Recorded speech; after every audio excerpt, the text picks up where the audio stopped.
Hey guys, my name is Khaled and welcome back to another video. And yes, we finally had the PlayStation 5 in the house. Damn you scalpers, I hate you so much. It's taken 4 months but we finally got there.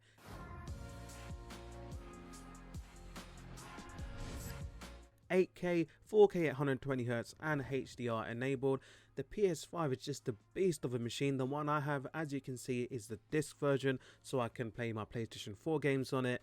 It's got a few more other stuff on the box, so for example 825GB super fast SSD drive that we already know of, and then at the front, lightning speed, breathtaking immersion and stunning games. So I'll be honest straight off the bat here, this is probably one of the worst unboxings you'll ever experience. It's because the box is just behemoth. It is absolutely massive and I actually don't have the room to record properly, okay? So I've done the best as I could. If you can, hit subscribe so I can improve the quality later on down the line, hopefully. So if we open up the box, the first thing you'll get is another box. So what we have in there is the accessories, controller, etc. But just look at this, it weighs a ton as well, and I personally love the design. I know people say it looks like a spaceship or router, etc., but I love it nonetheless. So let's quickly open it up and see what else is included in the box of contents. So we have a quick start guide, you know, giving instructions on how to set it up. Pretty simple. If you own a games console, you don't really have to go through it, but it's there for someone who wants to set it up for a birthday present or something like that, etc. Then we have a few other documentation as well, such as a health and safety guide, and we got a leaflet on guarantee. I mean, who's going to read through all of that? We also have a 3-pin power cable with a figure of 8 connection on the other side. Followed by that, we've got a few other accessories. So if we quickly look in the box, so in this compartment we actually have the stand. So this is used for keeping the PlayStation in a horizontal format and a vertical format. I'll show you that slightly later on the video, so stay tuned.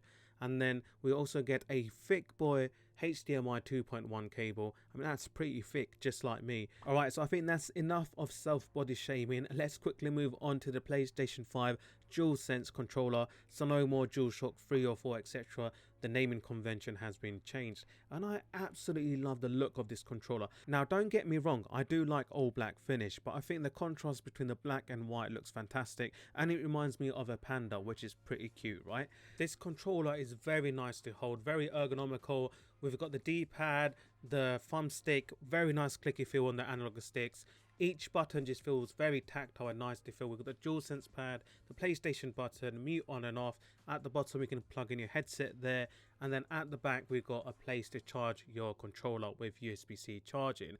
And also this controller does have haptic feedback, so if you're on different terrains it will feel slightly different, and adaptive triggers. This will be demonstrated slightly later on the video, so stay tuned. Next we have the charging cable for the controller, so USB type A to USB-C. So now it's time to get back to the PlayStation 5. Now I've seen videos, I know it's heavy, I know it's massive, but still this was a pretty big shock to actually see it in the flesh. So it comes with decent packaging and keeps it safe.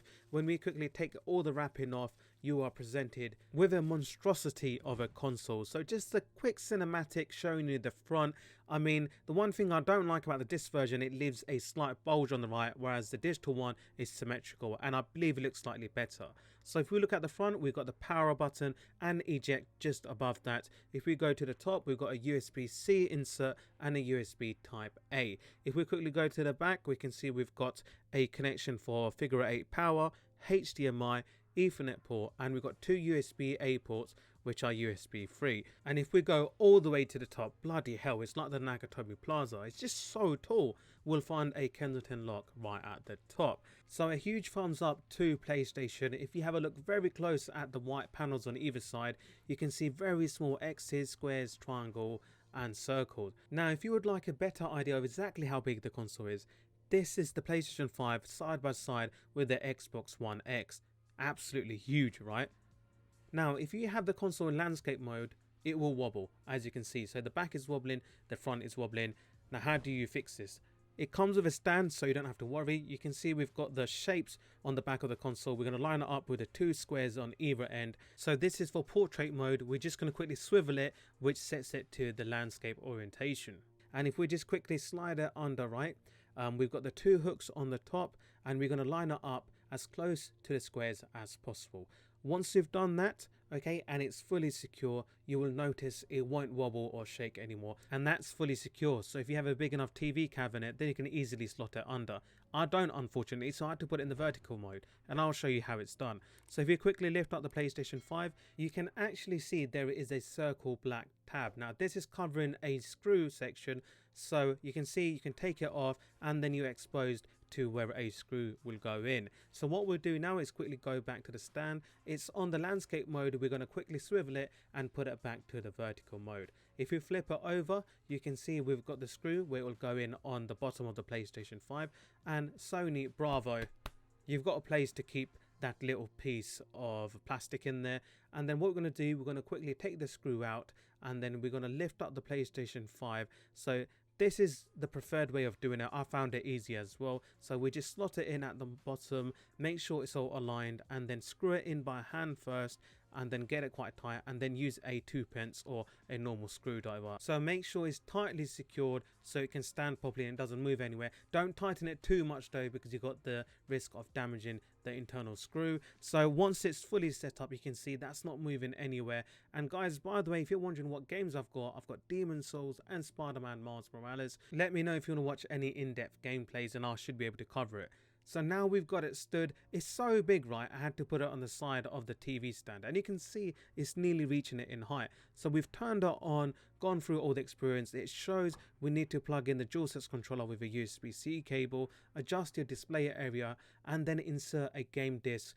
So I've got Spider-Man. Obviously we're going to let that run in the background whilst I'm setting it up. So you need to put other information such as your Wi-Fi details, a username. We've got power options for rest mode. For now it's on optimized experience, but I can always change it to low power use or custom mode. Okay, so if we move forward, it goes to welcome to PlayStation. So Astros Playroom does a fantastic job of explaining the new DualSense controller. So adaptive triggers, you can see stops halfway, then starts the motion again. So a bit of force is required. Touchpad, like on the DualShock 4, you can draw anything you want. No, keep it PG. I know what you're thinking. All right, let's quickly move on to the next spot. So we've got motion sensor, that was in the previous controller as well. And then if we quickly go onto the next spot, we can see it's got built-in microphone, so you can have chat. We've got the mute button as well. And then guys, it's been an absolute pleasure playing this. So I was playing the Astros Playroom for a good few hours, and the whole haptic sensation, so when you walk across water it's different. So now I'm on a tightrope, you can actually feel the tension, the haptic feedback in your controller, and when you go through grass it's all a different feeling and sensation. So fantastic. This is just the first iteration using the DualSense controller, by the way. So imagine games like in a few years time or 6 months down the line. So I thought I'd start with Astros Playroom because it showcases the DualSense controller really well.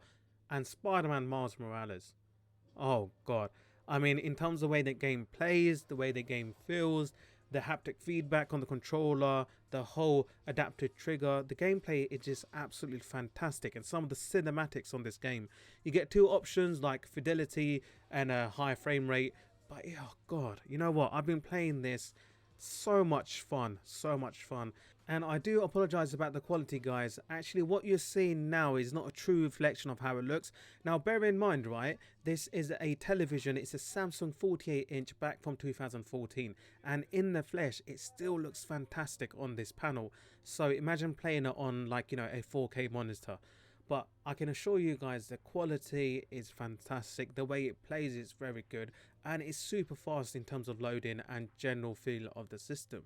Alright guys, so we've come to the end of the video. This has been a quick unboxing of the PlayStation 5, a quick look at Astros Playroom and Spider-Man Miles Morales. I hope you enjoyed the video. If you do have any questions, then do let me know in the comment section below. And as always guys, stay safe. I'll see you in the next video. Peace.